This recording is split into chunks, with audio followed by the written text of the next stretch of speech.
AC-130. It's the world's biggest flying artillery gun. Its enemies know it as hell in the sky. Behind it is a weapon in service since World War II, the 40mm Bofors cannon. You can fire up to 100 rounds a minute. 17 vehicles, 60 armed men, 2.5 tons of meth, half a ton of fentanyl, and $50 million in cartel cash stuffed inside armored trucks. On July 14, 2025, that convoy thundered through the Arizona desert, nearly certain the U.S. border was wide open. What they didn't see, hovering above at 8,000 meters, was a silent MQ-9 Reaper tracking every move, while a gunship circled, waiting for the signal. The question is, how do you trap a convoy that powerful without firing a single premature shot? Before we move on, I'd like to ask you a small favor. If you appreciate this content, please take a second to like this video and subscribe to the channel. Over 98% of you watch the videos without subscribing. It costs you nothing, but it makes a huge difference to us. So, did you click the subscribe button? Great. Thank you so much. Now back to the video. Why would 60 cartel gunmen drive straight into a canyon they could never escape?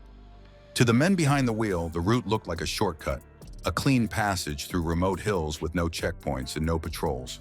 They saw no helicopters, no border agents, no marked vehicles. In their minds, the U.S. had grown so overstretched and distracted that slipping a convoy this large across the desert was not only possible, but easy. That confidence fueled their decisions in the hours before the ambush. Radios buzzed with jokes. Gunmen rode in the open back of technicals with their rifles resting high. And the lead truck couldn't even bother keeping... AC-130. It's the world's biggest flying artillery gun. Its enemies know it as hell in the sky.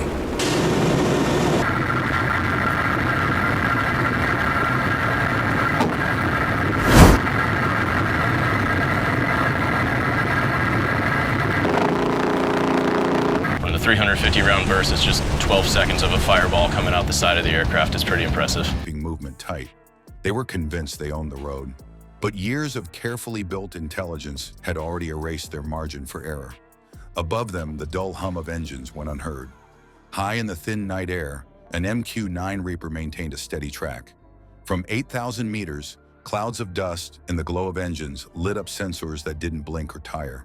Each heat signature mirrored another on the operator's screens, thousands of miles away in a control center.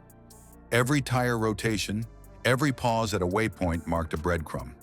This wasn't surveillance in bursts. It was continuous, with no gaps, no blind spots.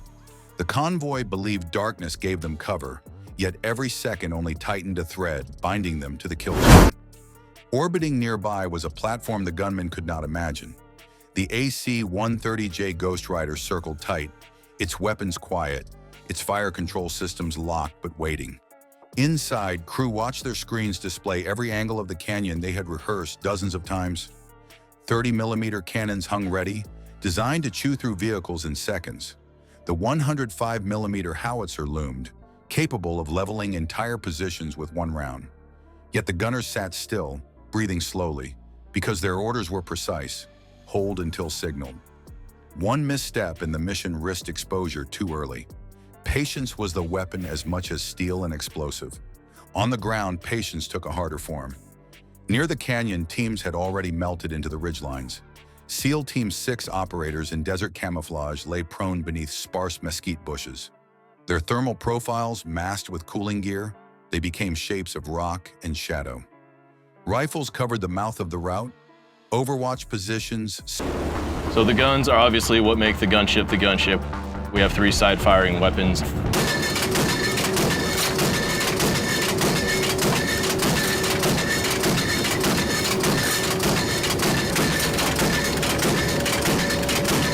The 25mm Gatling gun. This is the 25mm GAU-12 Gatling gun, called the crowd pleaser. Split arcs and communications linked them back to other units beyond the canyon.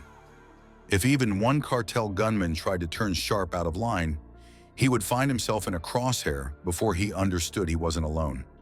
None of them ever glanced in the right direction to see the human outline a few dozen meters above. That was the difference between practiced discipline and arrogance. But the path the convoy chose was not an accident. Several days earlier, a DEA informant inserted false intelligence into cartel planning. Word spread of a checkpoint ahead, manned by corrupt officials who could be bribed for swift passage. To the cartel, this was good news, another sign the border was theirs to exploit. In truth, that rumor existed for one reason only: to drive the trucks into the canyon. Once they committed to the safer option, the die was cast. What looked like control was in fact manipulation. It wasn't brute force that pushed them into the jaws of U.S. power. It was deception whispered in the right ears. The terrain sealed it. The canyon curved into a corridor just wide enough for single-file traffic. For 600 meters, high ridges hemmed vehicles into a narrow line. No space to turn around, no side trails to escape into. Even the most rugged pickup, even the heaviest armored SUV, became a moving target stuck between rock walls. It was as if the ground itself betrayed them, at once guiding and betraying their momentum forward. The more trucks entered, the less chance the column had of retreating. We can shoot two of them at the same time, either at the same target or at separate targets. Toward the front of the plane,